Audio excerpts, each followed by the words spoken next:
Roth conversions are all the hype lately. Some people swear by them. Other people swear that they're overrated. And if you're anywhere near retirement, it can start to feel like you're missing the boat if you're not converting. But today isn't going to be the conventional Roth video. We're not going to talk about break-even ages. We're not going to do, you'll save exactly $100,000 over your lifetime or anything like that. I want to show you what Roth conversions really are in real life. And that's spending money on taxes today versus spending money on taxes later. And here's the line that makes retirees stop worrying. A Roth conversion is not a strategy that you should do. It's a purchase that you choose to make and only buy if your plan can actually afford it. So that's what we're going to take a look at today. Meet Alex and Jamie. They're both turning 60 and planning to retire in the next year in 2026. They have about $1.3 million saved. Most of it's pre-tax, about $1 million in Alex's IRA, and they have about $200,000 in Jamie's brokerage account, which has a basis of about $125,000. They also have about $100,000 in their checking and savings combined. Now, as you can see, they do want to go ahead and spend more while they're younger. So they are planning on spending between $110,000 and $120,000 while they're in their 60s. Now, this is going to include pre-Medicare health insurance, time for travel, as we can see here. We have travel for $24,000. We have their pre-Medicare health insurance for about $24,000. And then their mortgage that they'll be paying off over the next several years, about 10 years until 2036. So as you can see here, we have their baseline expenses and their variable, and that makes up the $114,000. And then you can see their taxes are very low. And that's because in this plan, we are just prioritizing taxable, tax deferred, and then Roth, just to keep things simple, because we're going to be contrasting this plan to the plan of them doing a Roth conversion and incurring the tax on the Roth conversion. That's really the focus. So as you can see here, the main thing we want to look at is this income box. That's showing us $115,000 compared to their expenses of about $114,000. Now, you might hear me on my channel talk a lot about the safe spending capacity. And really what that is that income box. It's the software going through decades of return expectations, inflation, and putting and modeling Alex and Jamie's income sources and timing to see, based on the probability that we set, what can they safely spend each year in retirement. So that's an important number because we compared that to the expenses. As you can see here, the expenses are, $1,000 less. So technically they're overfunded, meaning they can actually spend more than they're currently looking at spending. Adequately funded is kind of really the exact same. So if they were both $115,000, and then underfunded would be if their expenses are over their income, meaning they want to spend more than their portfolio can reasonably sustain. That's kind of how we like to break these out. And what you're going to see is that it might actually change on any given year. So let's go ahead and just click through the years at the top here and just keep your eye on the income versus expenses. And you can see here, because they start tapping into their IRA for living expenses, their taxes increase. So the year before, taxes were very, very minimal. And then going in, we have some ordinary income as well, bumping their expenses up. And you can see it stays that way for some time. And technically, this looks like they are underfunded, meaning they're going to need to spend or want to spend more than their income can allow. But with retirement, we're looking over a 25 to 35 year retirement. So you can see here, once they get on Medicare, that brings a lot of their costs down, and they are right kind of in that window of being adequately funded, I would say. And then as the plan goes on, travel falls off, their mortgage falls off. And that's why then all of a sudden their expenses drop below their income, and the plan really starts to work from there on. So clearly, this kind of tells me that they are kind of pushing the envelope when it comes to spending in the first 10 years. But because they're willing to be flexible with our guardrails approach, and the fact that they understand that when the mortgage falls off or Social Security kicks in, they're not going to spend more, it's just going to offset their portfolio. That tells me that this plan might actually work. But real quick, let me tell you why they're actually anxious. And it's not just this plan. Everything that they're seeing and that they're hearing, both on YouTube and from their friends and other advisors, is that when you retire early, your income's very low, which is true, and we see that here. And that's your golden window for Roth conversions. If you retire before Social Security, and then obviously before your RMDs, you often have many years where your taxable income is going to be lower, especially for Alex and Jamie, because they have the taxable account and cash. So they're thinking, we have to convert, we should convert, and we'd be stupid not to. And this is where I try to slow people down, because there is a hidden assumption baked into the Roth conversion advice, right? It assumes that the conversion is free, and it's not, just like most things in life. The tax bill is real money, and it's going to come out of the same pile of dollars that funds your lifestyle. So what I want to go ahead and show you is how we replicated their household plan. And just for simplicity's sake, we're going to show them doing a $50,000 Roth conversion for 7 years. So that's from 2026 up until Alex files for Social Security at age 70. Now, like I said, to keep it as simple as possible, we're going to assume they're going to convert 50,000 per year, which really is kind of maximizing around the 12%, 10% to 12% bracket, depending on the year and depending on their income sources. But we're just going to say that the average tax rate over those years is going to be 10%. So for each conversion year, the tax will be $5,000. Now, remember, I understand that this isn't real life. This is very, very conservative.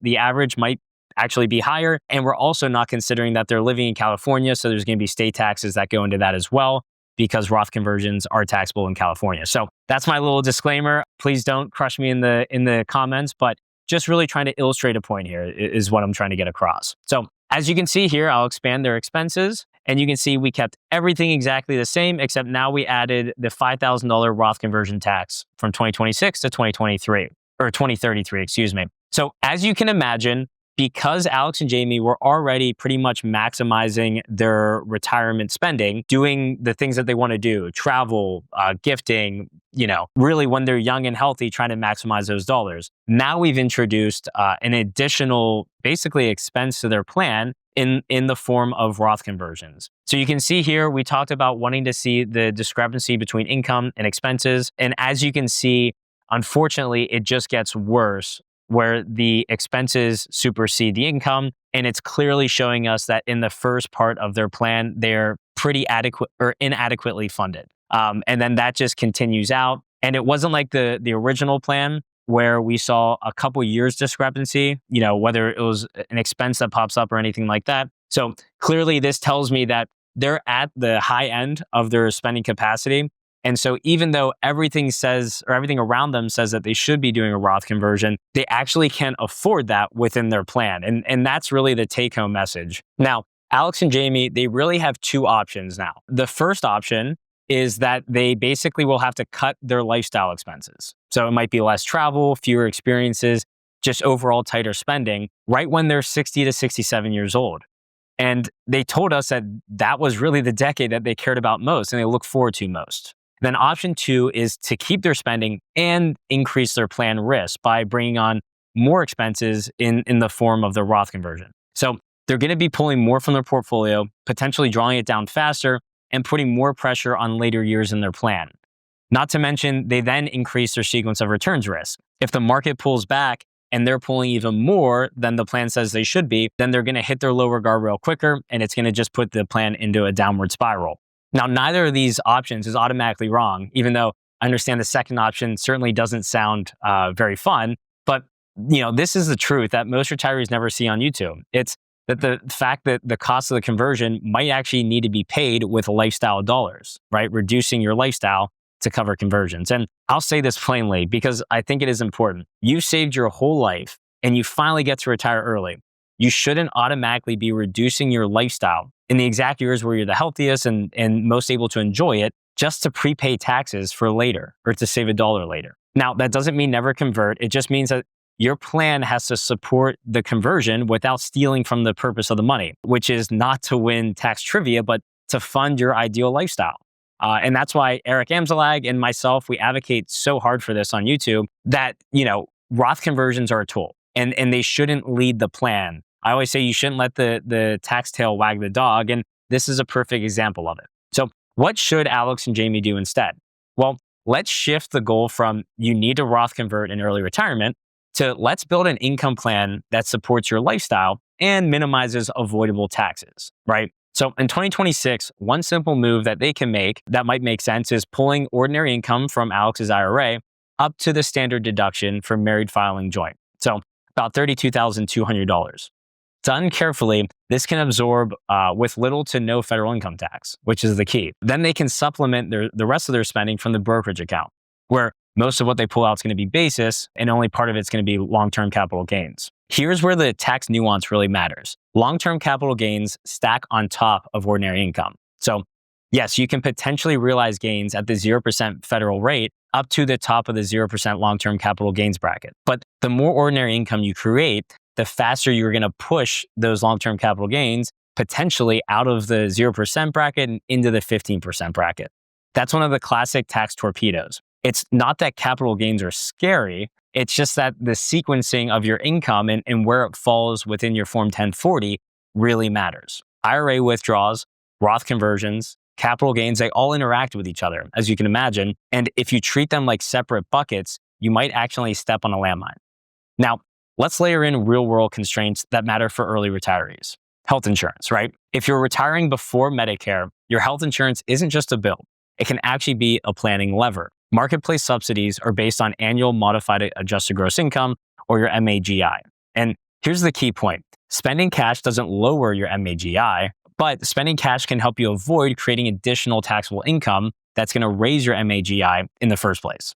What that means is that cash isn't just extra. It can actually be a shock absorber that's going to let you choose when to recognize certain levels of income, right? And it's going to be similar to the Roth IRA as well. Now, this is where you have to be honest about trade-offs. In a year where you're trying to qualify for ACA subsidies, you can't always fill up the 0% capital gains bracket and keep income under the subsidy threshold at the same time, right? It's two competing forces, kind of. If enhanced subsidies expire in 2026 and the old 400% of the federal poverty level cliff returns, that threshold becomes extremely important for those trying to get ACA subsidies, I should say. So a two-person household at the 400% of the poverty level is going to be in the mid 80,000s. And going even slightly above that, even $1 could potentially wipe out all of your premium tax credits. This is why some retirees accidentally create an $8,000 to $10,000 mistake, which could be the benefit of your ACA subsidies. Because maybe they go and they do a Roth conversion, or they realize extra gains, thinking only about the taxes related to that and not about what the trade-off's going to be for other potential planning levers. So here's the practical approach I want you to take from this video. Think in terms of annual income budget. You have a target lifestyle spending number in mind, right? Then you decide how much taxable income you can afford to recognize this year, not just based on tax brackets, but based on everything attached to your income. So it's going to be health insurance credits, future Medicare surcharges, potentially, IRMA, and the fact that $1 spent today on taxes is $1 that you can't spend on your life today. Now, that's just a fact. In some years, I get it. The best plan might be to do light Roth conversions, maybe realize some light capital gains and use cash or high basis taxable lots to fund the gap in your spending. But in other years, especially if you're on COBRA, 18 months after you retire from your employer and you're not using marketplace coverage, you may be able to have a clean window to do much larger Roth conversions because you're not trying to thread the ACA needle. So the strategy isn't always to just convert. The strategy is to convert when it's on sale and when you can afford it. Now, let me land this quickly with 3 questions that you can ask yourself tonight. First, if I do Roth conversions in the next 5 years, does it force me to cut my lifestyle spending?